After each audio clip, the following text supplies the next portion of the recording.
Yes, it's me, the Kid JB. For those that know me from the Bucket Up podcast to broadcasting football to reviewing Bloody Marys, after too many strangers telling me, you're funny, you should have your own show, I'm doing just that. Welcome to my digital sandbox, the I Don't Know Show.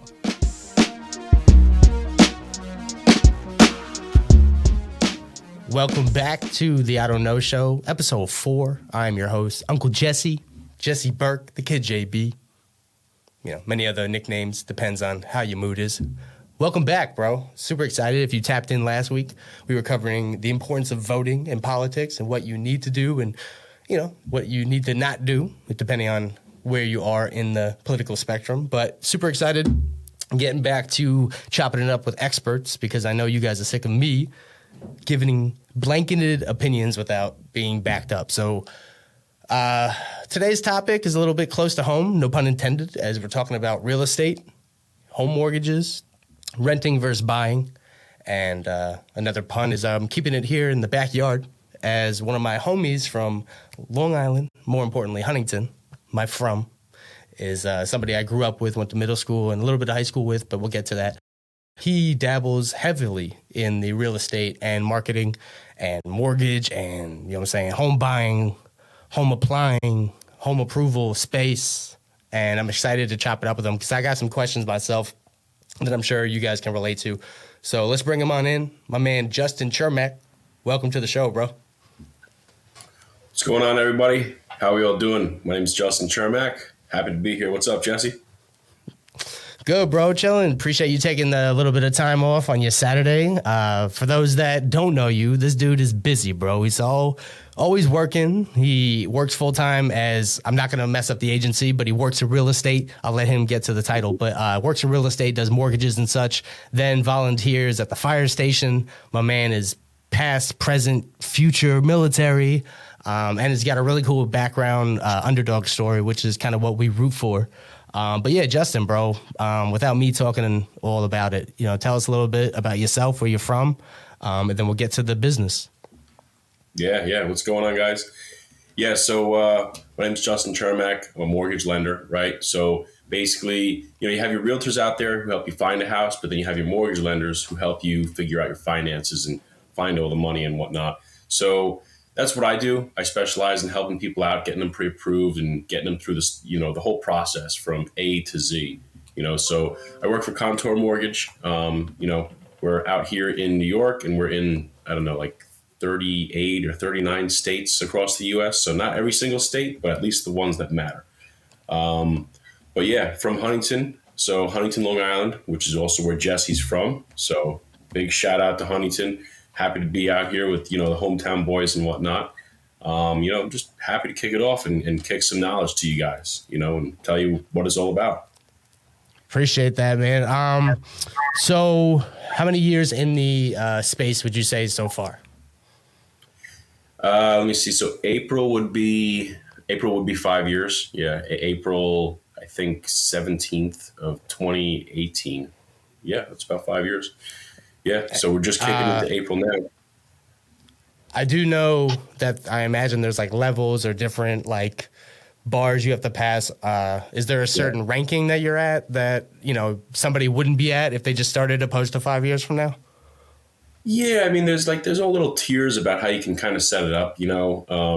Everyone starts off and will be either a loan officer assistant or a junior loan officer, or maybe they'll just be, you know, working in processing or something. Then you got to get your license. You know, the licensing exam is actually crazy hard. You know, I went to college for 4 years, and there was not a single test in college that was anywhere near as difficult as the licensing exam to get a mortgage. So like 60% of people fail it the first time. I mean, yeah, 60% of people fail it the first time. But, you know, you get into it, and then eventually, you know, you're not a junior loan officer. Now you're a loan officer. And they have this like cute little moniker called senior loan officer, which sounds really special, but I mean, anybody can really get it. And then you'll have your branch managers and your individual branch managers. So that's kind of like the level that like I got up to is, you know, I don't have a physical location of a branch, but like I'm, you know, basically my own boss. You know, I don't necessarily answer to anybody. There's, you know, the owner of the company, and I bring my business in. You obviously the owner is, the head honcho and whatnot, and he's an awesome guy. He's a great guy. But really, it's very entrepreneurial. It's like running your own business, when you get to the higher tier. So luckily, I moved it up pretty quick. I'm pretty good at doing what I'm doing, and I have a pretty good market of people that I pull from to, I do bring in a decent amount of business. So, it's all about that, man. All about closings and getting people into the house. So ABCs always be closing. I will say, on the surface, social media sometimes can tell a false story because, and no disrespect, but a lot of the times it's the closing pictures, it's the approvals, it's the good stories, right? A lot of the negative things I've heard stepping into the real estate space, the mortgage space, is like you touched on, is the entrepreneurial, your own boss, sink or swim, and more fearing of the sinking side. A lot of people, I think myself, and again, I don't know, but I'm just speaking to myself, but I can imagine others can relate. The lack of structure, like you spoke on, if you are working strictly commission or strictly through a pipeline that you have to build yourself, can you take us to maybe some ways that you can normalize this job and make it more of a 9-to-5 grind, or is it like truly sink or swim? It's really kind of tough, like this job doesn't feel like a job, because number one, it's not very hard. Number two, I don't have a boss looking over my shoulder. And number three, I'm not doing anything physical or like demanding really, but it is like a lifestyle, to me, because it's like, I tell all my clients like, hey, I'm available from 9 a.m. to 9 p.m. Monday through Sunday, so it doesn't necessarily mean I'm in front of a computer or I'm sitting down working on something, but, at any given point, I'm just like, oh, yep, I got to take a call, got to send out this text, got to send out this email, or maybe I have to, in the middle of my week, maybe it's like a Saturday at 6:00 and, I'm about to go out to dinner with, my fiance or something. I get a call and it's like, oh, well, not going out to dinner. Got to take this call for an hour and explain to, a new first-time home buyer what it is to go through and get a pre-approval and help them with putting in an offer because everyone looks for houses on the weekends. So there's really not like much structure. It's hard to kind of define that. That's one of the tough things about the industry is when you're in real estate, it's like, it's just as needed, it's hard to set up a schedule like per se, but, I just try to focus on waking up at a reasonable hour and either going out and, exercising in the beginning of the day or exercising at like, 5 or 6, I do have an office location. So, I go out to there, and if I go to the office, I'll be there from like, 10 to 4-ish, but then I'm coming home and I'll be sitting like right here on this very laptop and I'll be maybe working on that for 2 to 3 hours. But that's a lot of the stuff you don't see is like the grind too. I mean, when I first started, I wasn't really doing very well. And, well, as anyone would, their first year is like, sink or swim. And so the way I swam was I was actually going out and doing Uber Eats and DoorDash, and I was doing that and I was supplementing my income with that.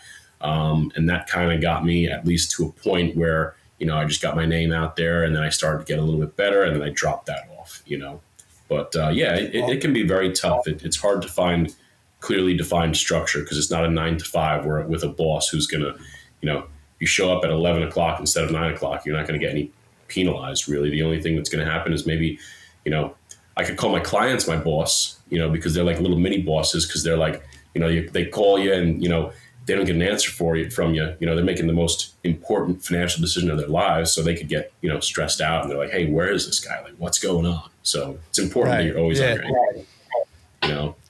Yeah. That's fair. Okay. So kind of speaking to that, man, you talked about working Uber Eats or Grubhub and kind of doing a side hustle. I imagine in this space, there are some egos involved, especially from the, head honchos and the big type. But people also know that there's like advertisements. You see lawyers on billboards, you see mortgage lenders on real estate signs and, even on food restaurant menus at times or window stickers. Like I've seen it all. I want to touch on some of the creativity that you've been, projecting to the world with your social media videos and your skits. Because I'm a goofball, you know what I'm saying? I love the zaniness. I like creativity. So I'm all about it, man. Tell me about kind of separating yourself because, I'm going to repost and share this throughout my socials, but if you don't follow him yet, check him out at the Great American Mortgage and, your personal Insta. My man does funny, characters and skits and stuff and kind of creates like a comedic relief to the mortgage industry. So how'd you, start that? Yeah. So, like one of the things about buying a house or even refinancing is, the average American doesn't do it. It's not like they're doing it every day. It's not like it's a more rare life event. If you're buying a house or refinancing, the average American does it like once every 5 years. So really, you're only relevant to that person once every 5 years. But the key is, how do I stay relevant at all times? How do I keep them engaged by, like following me or remembering what I do? Because if you're self-employed or you are, marketing for yourself, you always want to be top of mind. So way I do that, right, is I try not to have just like the boring, typical mortgage and real estate content. Like if any of you out there follow any like realtors or mortgage persons, 90% of them are only talking about real estate. Look at me, I had this closing.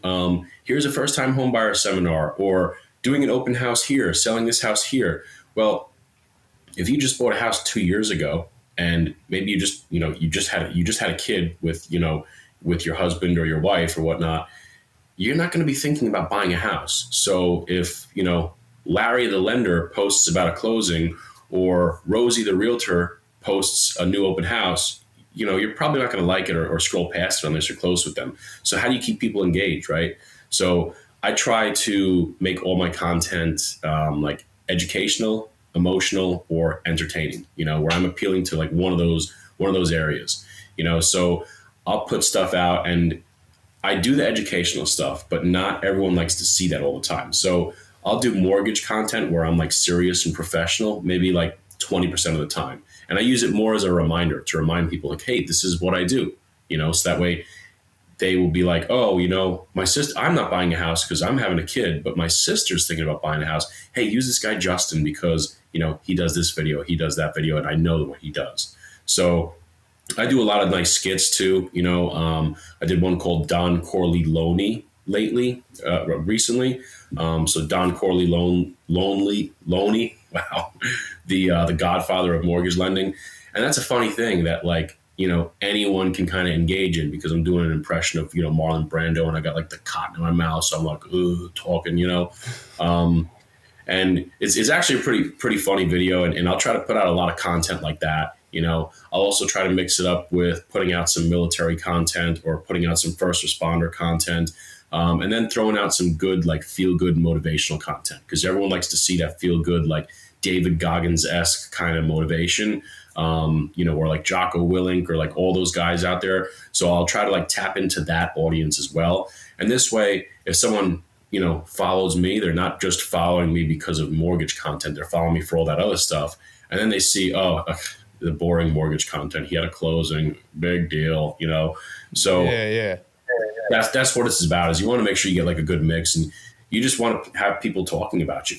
Really, you just want to stay top of mind. And that's pretty key and crucial. Is sometimes you got to think outside of the box a little bit, and not be afraid to put yourself out there by revealing authenticity about yourself or by being goofy about yourself. So. I think I do pretty well in that, my handle is the Great American Mortgage Banker. So anybody can go in and follow, or just look up my first and last name too. And, that's a good way to follow me too. So before we get into some meat and potatoes of some steps you would take or some knowledge you would, provide in some given situations, I do want to take them back to our childhood a little bit, because both of us have a unique situation, and we both left our hometown. I know I genuinely don't remember. Was it boarding school or middle school when you went away, or was it like 10th grade or something like that? Yeah. Because I know you went away for a little bit. My man Justin, and he said I'm clear to talk about it. He was a wild boy back in the day. Okay, so he's mild mannered, professional.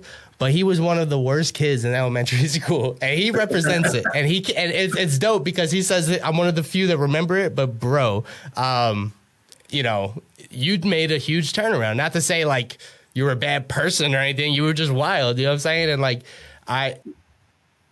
you matured, and then I left our hometown senior year of high school, and I was exposed to a whole new world out here in the West. And I feel like I'm a little bit of a different person too, man. Dude, tell me, I know you had a military experience, but first, like, where did you go? I genuinely didn't know. So, yeah, I was a kid, man. I was a bad kid, you know? I mean, like, I was just obnoxious and destructive towards society.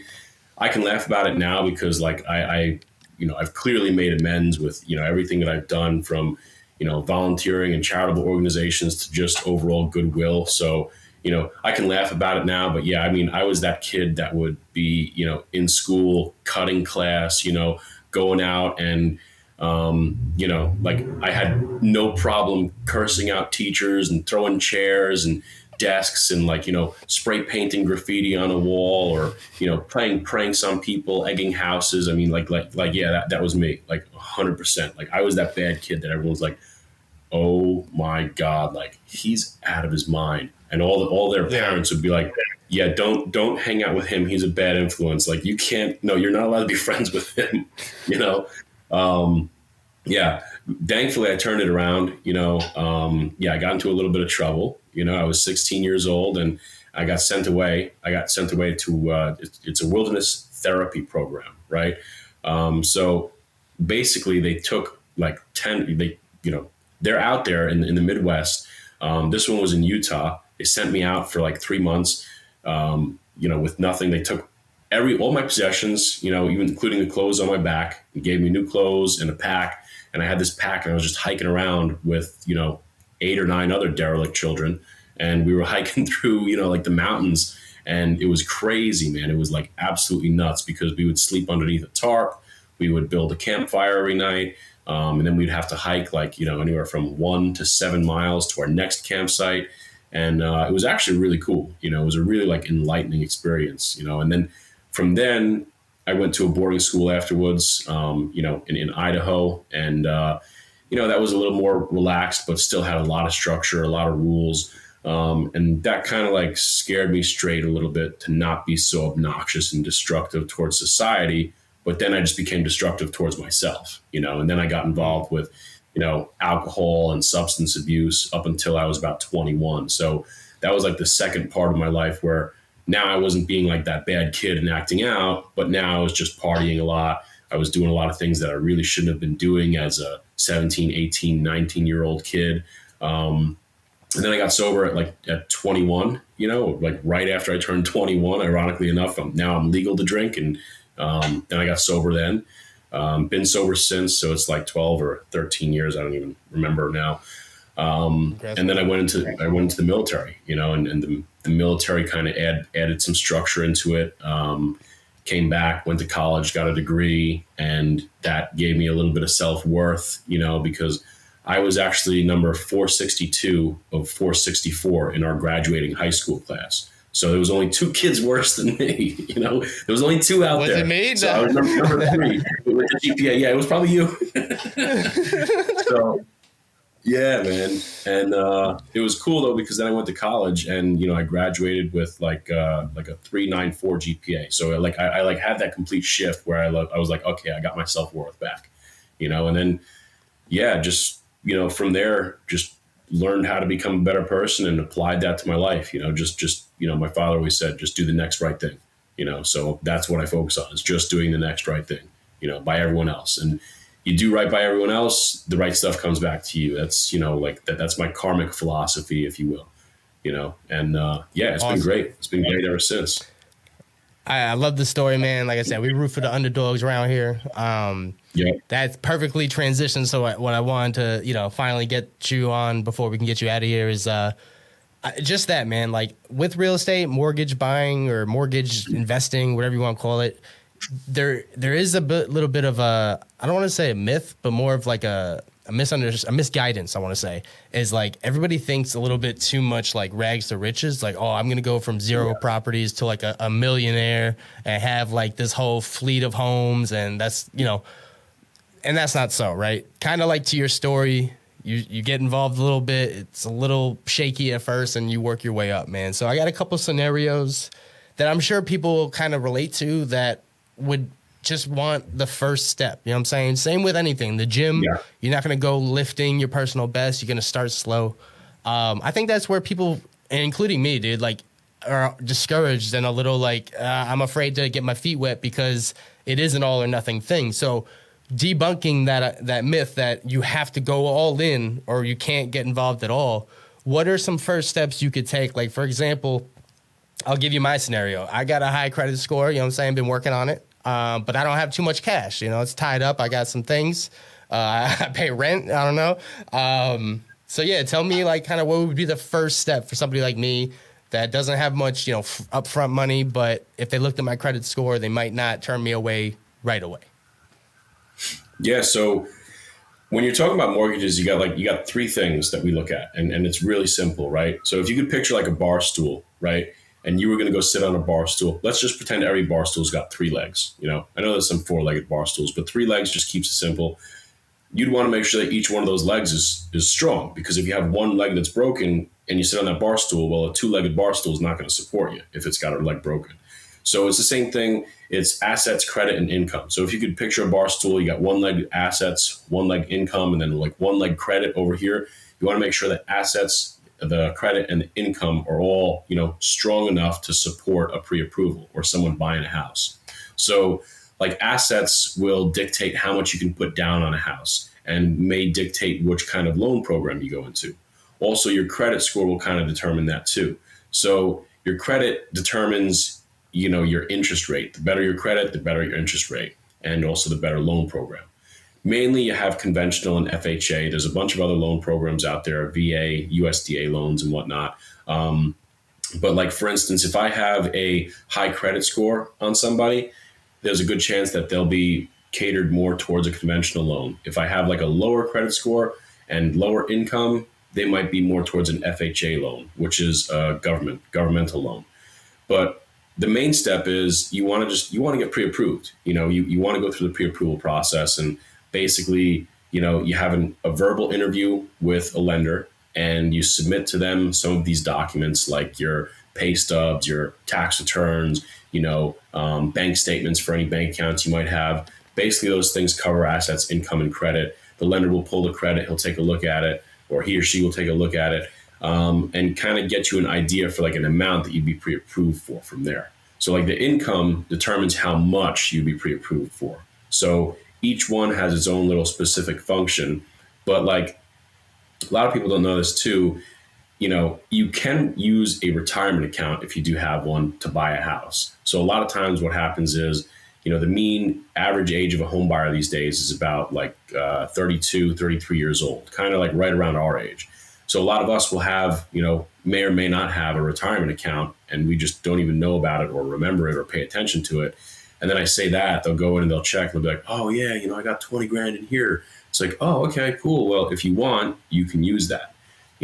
As a general overall, like depending upon where you are in the country, you want to make sure you have three things. You want to make sure that your credit is like 700 or above. If it's above 700, great. If it's a little bit below, let's just work on getting into that first goal of 700 or above. You want to make sure that you have decent enough income, and the income can vary greatly from state to state, and it can also vary greatly from state to state because, $100,000 in New York is not going to buy you the same thing as $100,000 in North Carolina, or Texas.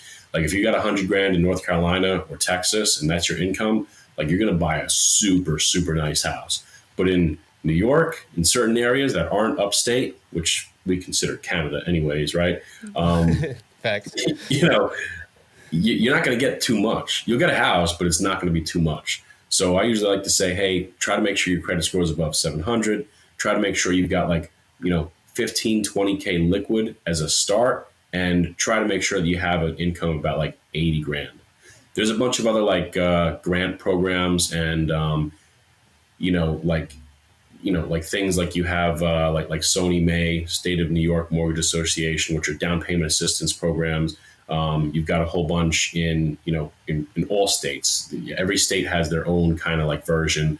And there's a whole bunch that you can kind of check into, but you got to meet certain parameters for that too. So it's always best to check with check with a lender and see what you're approved for if you're in that box where you don't have as much money, but really it all starts with, getting with a lender. Don't go on Zillow. Don't speak with a realtor first because, a realtor can only help you show the houses, but they can't tell you what you can actually afford, So I tell all my clients, start with me. I do like a nice little Zoom class, home buyer seminar for like individuals one-on-one. I also do it for like larger groups of people, but all of my clients, I try to take them through that class and explain to them exactly what they're looking at, each step of the way. So that way they know exactly what they're doing and, and where they're going and whatnot. Yeah. For sure. That makes some good sense, man. I think also, unfortunately, it's like we spoke on the phone yesterday, you could talk about politics without being political. And, it's fair to say that the economy is kind of shaky right now and people are kind of upside down financially. And I equate, credit building and, credit monitoring and such very similar to exercising, right? Like you're not going to go in the gym and max out by just going one time. You're going to slowly build the thing, right? Is there like, but there's some people, man, that are essentially broken. They have if you have a broken arm, you're not going to go to the gym and just stare at people and be like, I wish I was there. So they're turned off by it, right? So there's some people that really have 400 credit score. You know what I'm saying? They got debt out the window. They can't get approved anywhere. Their car's breaking down. Like, how do they literally tangibly like get somewhat even not only involved, but like appealed into that space? Yeah. So like the funny thing is, and it sounds kind of like almost like commonsensical to say it, right? Is like everything starts with like the income, like what income are you pulling in?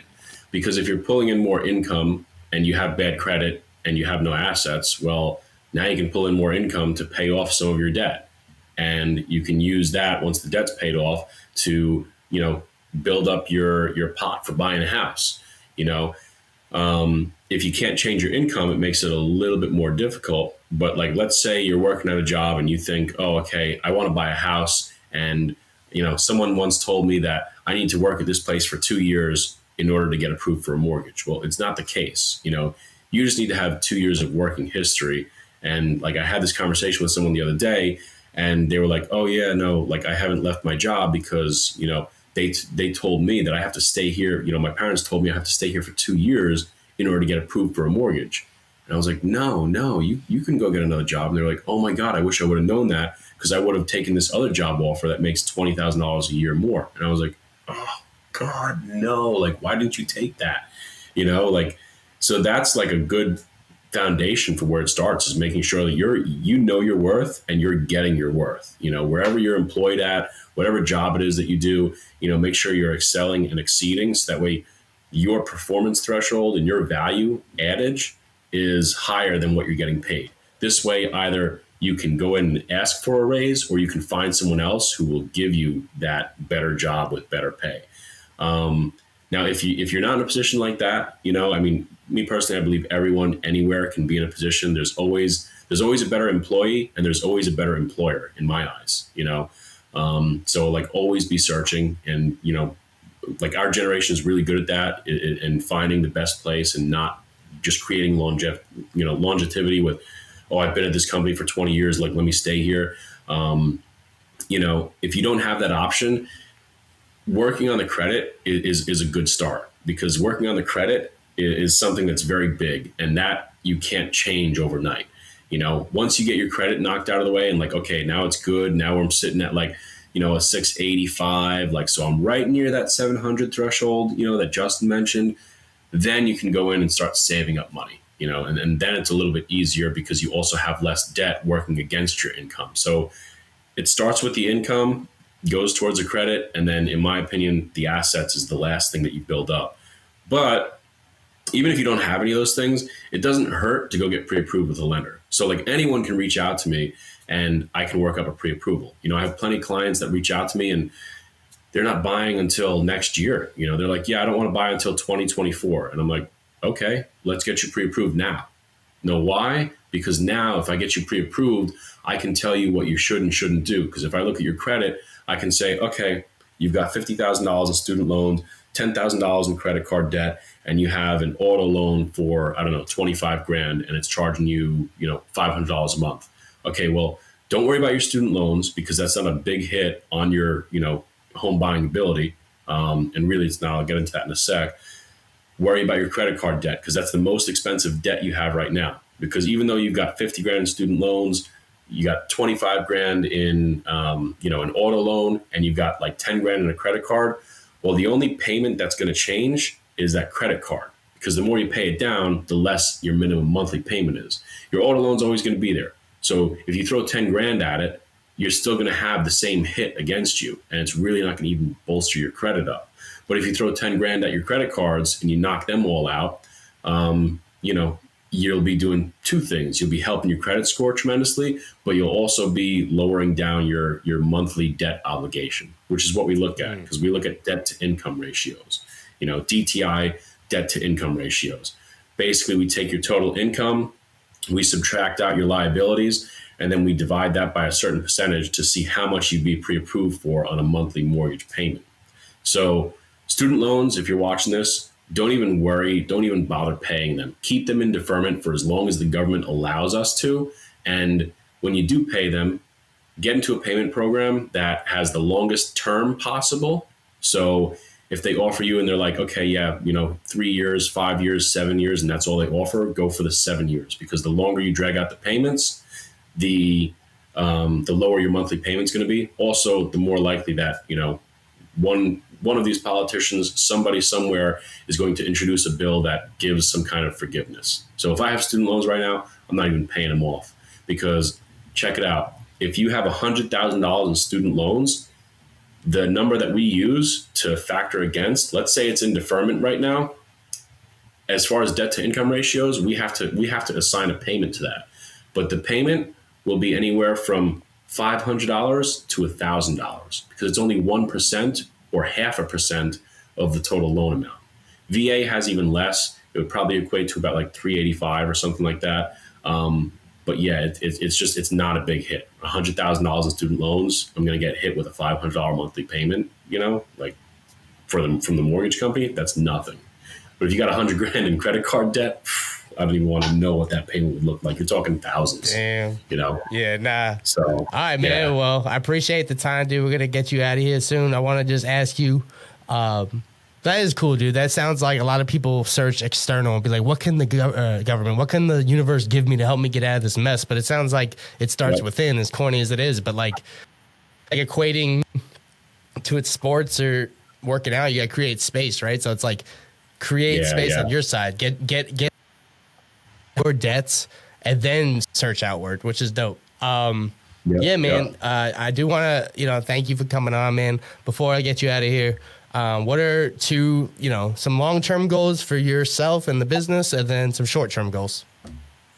Yeah. So, I'm glad you asked, actually. I'm always working on long-term goals and short-term goals and what I'm doing for the business. Like I usually set up like a yearly goal and then like a 5-year goal, and one of my yearly goals is to work on streamlining my classes that I do. I do a lot of classes on, the home buyer seminar for just regular persons. And then I do a lot of classes for real estate agents too on VA home loans, because real estate agents get a bad, VA home loans get a bad rep, and they're actually like the best home loan option that's out there, but realtors don't know that. So I'm trying to set up, where I can do these classes on the regular, both in person and on Zoom for that, and so I can do it for my home buyers, where I can set up like a monthly, thing through Eventbrite, where it's like, hey, you can pop in. Kind of rolled out some like beta test, classes that I did, back in December, January, and February, where I rolled out a bunch, and they were all really, went really, really well. And I've just been refining kind of like the curriculum a little bit. I drafted up the curriculum at the end of last year, and I'm really kind of like implementing it now. And that's a big thing, that, and combining with, the social media is just huge, man. Like I've luckily been having some pretty good, like follower growth recently. So that always helps out, because the more people know you, the more people like you, the more people trust you, the more they want to use you for the most important financial decision of their life. So trying to create more engaging content and get people out there, growing on my Instagram, growing on Facebook or TikTok, whatever it is. That's all huge to me, So like I just got like they just rolled out like the Meta verified, to some users. So I got like the blue check now. So I'm like, yo, I'm official. Like, let's go. Yeah, exactly. And so like I've seen some growth from that. And then for long-term goals, man, I want to get to a point, in my career where basically the business just runs itself, and all I do is just do social media content and stupid funny videos, or educational content, or some really cool videos that I'll put out there, because that drags people in, and I want to be able to have like a large team underneath me. Like right now I've got a pretty good team, but they're not solely dedicated just to me. But I want to make it so that way I have, I've got, an operations assistant, and I've got like a client assistant who can pretty much, I make the content, I speak with the client, I have the first intro call for like 45 minutes to an hour, explain to them everything they need to know, and then they go and speak with this person on my team to fill out their application, get everything that they need. And then I come in and I'm like, oh, okay, you're putting an offer. This is what it looks like if you put an offer. And then I don't have to deal with them again until the closing, unless a problem arises, where I have a whole streamlined thing, and that would be the biggest thing for me, that. And I feel like that would take me off to kind of like the next level, because I'm already in like the top 5% of like loan officers in terms of volume nationwide. I think I got close to being top 1% back in 2021, but I'm trying to really get to that top 1% tier, and then to the top 1% of the top 1% tier. So, always trying to be the best, trying to get out there. A lot of math, bro. You mathing me too much. Yeah, I know, right? Nah, man. Top 1%, top 1%, top 1%. I'm like, yo, is there a fraction involved? But nah, man, I appreciate you coming on, man. That is super knowledgeable, super excited to actually chop it up with an expert, dude. Because, I am more of a scaredy cat when it comes to the, real estate investment space. I've been renting, ever since I've been on my own, which has been since 18 years old. Yep. So, I'm a renter. I don't know about for life. Eventually, I want to get out in the space. I think you're going to have to fly out to AZ and help me with some of the, decision making out here. Yep. But yeah, man, thanks again for coming on the episode. That was episode 4, bro, of the I Don't Know Show. But yeah, Justin, I'm going to let you go. Enjoy the rest of your weekend and keep creating, dude. Definitely, man. Hey, I appreciate you, having me come out here. Guys, like, make sure you follow this dude right here. I love following him and hearing about all his content. I'm super excited to, watch the podcasts as they come out. And yeah, man, absolute thrill to be on here with you, bro. All right. Appreciate it, man. Huntington forever, man. Love you, man. Later. Damn right, man. You too, bro. Let's go. Motivate. Yep. There was Justin Chermak, the great American mortgage banker, man. He let you in on some of the secrets, some of the, meat and potatoes of the industry. But I am just the guy that, chops it up with the experts so I don't sound ridiculous. And I have ways to turn around and say, hey, I spoke to somebody. Check the episode. But yeah, man, this is the I Don't Know Show. I got a lot to say. But at the end of the day, I don't know. Tune in next week for episode 5 of the I Don't Know Show as we cover social media and accountability. Catch you.